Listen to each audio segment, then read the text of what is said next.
महायुतीचा आणखी एक नेता वादात सापडलाय। भाजप आमदार आणि राज्याचे जलसंपदा मंत्री राधाकृष्ण विखे पाटलांच्या अडचणीत वाढ झाली आहे। राधाकृष्ण विखे पाटील यांच्या सहकारी साखर कारखान्यामध्ये घोटाळा झाल्याचा आरोप करण्यात आलाय। दरम्यान या प्रकरणी राधाकृष्ण विखे पाटलांसह 54 जणांवर लोणी पोलीस स्टेशनमध्ये गुन्हा दाखल करण्यात आलाय।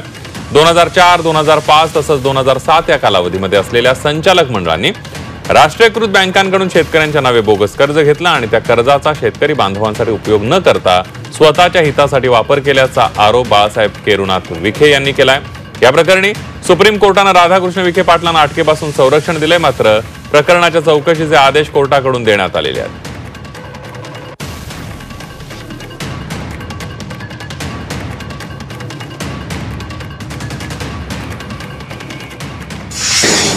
शेतकऱ्यांसाठी कर्जमाफी योजना आली तर सत्तेचा गैरवापर करून ते 2009 मध्ये राज्याचे कृषी मंत्री होते, त्यांनी तर बँकेंना असं सांगितलं की मी तुम्हाला शेतकऱ्यांची यादी देतो, हे कर्ज शेतकऱ्यांना दिला असं दाखवा, त्या पद्धतीने तुम्ही अहवाल तुमचे फाईल्स तयार करा आणि वर पाठवा, शासनातून मी त्याच्यावाली पूर्णतः परवानगी घेतो। या पद्धतीने त्यांनी मग तिथं ती मान्य करून घेतलं का हे शेतकऱ्यांसाठी दिलेलं कर्ज होतं, कर्जमाफी केली।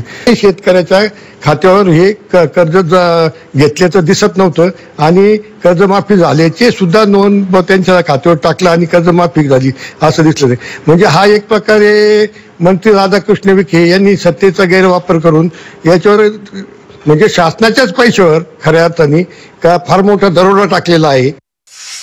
आता ह्या अशा लोकांनी किती आरोप केले नाही, काही जनतेचं काय वयानं जनतेचा विश्वास संपादन न करता या लोकांना आरोप करणाऱ्यांना आता कारखान्याचे सभासद म्हणजे मूळ ज्या विषयावर आरोप करतात त्यासाठी ते लाभार्थी नाही, त्यांचा उसही नाही कारखान्यात, किंवा ज्या योजनेवरती आरोप करतात योजनेचे लाभार्थी नाही, ते फक्त राजकीय दृष्ट्या मला वाटतं त्यांचे बोलवते धनी वेगळेच आहे।